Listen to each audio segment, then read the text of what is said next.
Good afternoon, everyone. For those I haven't had the pleasure of meeting yet, my name is Erica Hermans, and I'm a candidate for Springfield School Board right here in our Spring City and Royersford boroughs, and I'm pleased to be here today. Before I go into any formal remarks, let me just answer the question that's probably on your mind. And I know this because I've been asked this question countless times in my life. What are you? What type of Asian are you? Are you even Asian?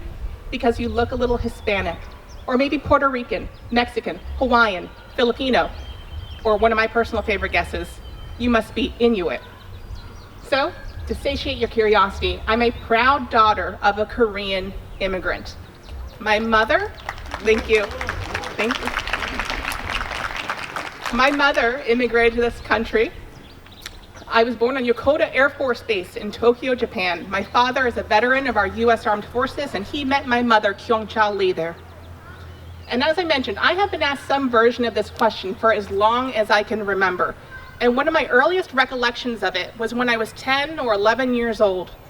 I was sitting in the 6th grade, and as a 6th grader, I would characterize myself as fairly forgettable. I mean, I did all the right things. I was a good student. I made honor roll every marking period. I played the violin. I had a small group of friends, but I was rather introverted. And one day, the student sitting in front of me turns around and he looks at me. And he says to me, "So what are you? Are you a chink?" And I had no words. I had no words because I didn't know how to respond. I was on the verge of tears. I was embarrassed. And then someone stepped in for me. And that was my 6th grade health teacher, Mr. Harrigan. Mr. Harrigan proceeded to bring this student to the front of the room, and he asked him a line of questions that I will not forget. "What did you say? What does that mean to you? How do you think this will make her feel?" And to my surprise, at the end of this conversation, Mr. Harrigan pulls out his wallet to reveal a photograph of his wife and his children. His wife is a Korean, and his children are half Korean, and they looked just like me. And so I do not bring up this issue of race to complain or in any way elicit some sort of sympathy, because in my life, I have been treated well more often than I have not. But I bring this story up because it happened. It happened to me in 1991, and it is still happening today, 30 years later in 2021. And for some, this is a daily struggle of being told that you don't belong, you will never belong, go back to your own country, questioning if you are worthy of respect and dignity. And I know this because I watched my mother live it every single day. My mother, as I mentioned, she immigrated to this country, and she learned to speak English largely by watching daytime television. So just as an aside, my namesake is Erica Kane from Days of Our Lives. And she worked at a Wendy's for over 30 years to make ends meet and support her family. And growing up, I was not oblivious to the toll that this took on her, watching her come home frustrated, demoralized at times, overhearing stories of how customers excoriated her with racial slurs when their order was wrong. It still happens today. And so I'm standing here before you talking about racial discrimination because I believe it threatens to rob yet another generation of everything that we want for our children.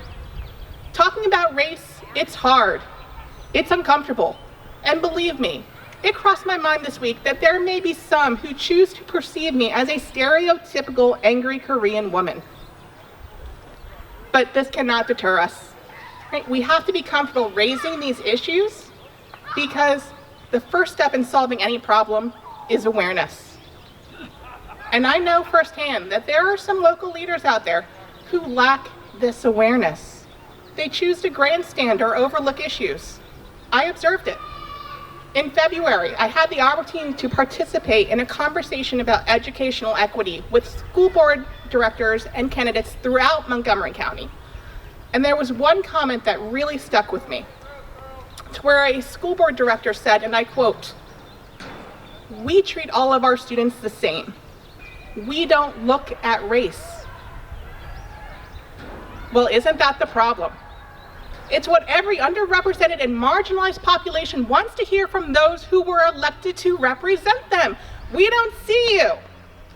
Well, to that elected official, I say, we see you. We see your colorblindness.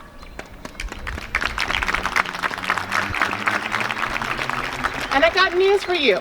We've gone on long enough trying to make a difference by not seeing color. And while you're sitting there pretending not to see people for who they are, you are becoming ignorant to how racial differences, economic differences, educational inequities are changing our children's possibilities and preventing them from reaching their full potential. So we need leaders who are unafraid to embrace diversity, equity, and inclusion. We need leaders who do not see those words as buzzwords, because they're not buzzwords, they're issues. We need leaders who do not define embracing diversity as taking away from others. Embracing diversity is not taking away opportunities. It's about including everybody, including the majority race. We need leaders who can prepare our kids academically as well as socially and culturally. We need to have an eye on creating culturally competent young adults who can function in today's workplace. And lastly, we need leaders who can stand up to social injustice. And at minimum, do not add fuel to the fire.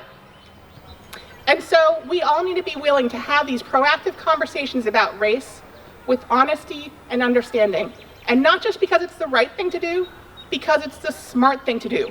Our communities will be enhanced with greater diversity. And this last ask, it's going to be hard, but I'm going to put it out there. When you observe social injustice of any kind, we need to be able to act. We live in an amazing country with incredible ideals. My mother instilled that to me every single day, in spite of the racism that she faced. We have made progress, but we are nowhere near done. We cannot pat ourselves on the back when we are rocked with the headlines that we have seen over the last year. The deaths, the assaults, the batteries, the hate crimes. As a sixth grader, I was not capable of standing up for myself.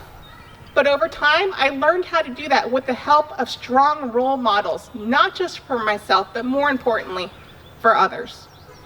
And so I'm asking you, I'm challenging you to be courageous, to be bold, to not leave anything on the table. I'm asking you to be somebody else's Mr. Harrigan. Thank you.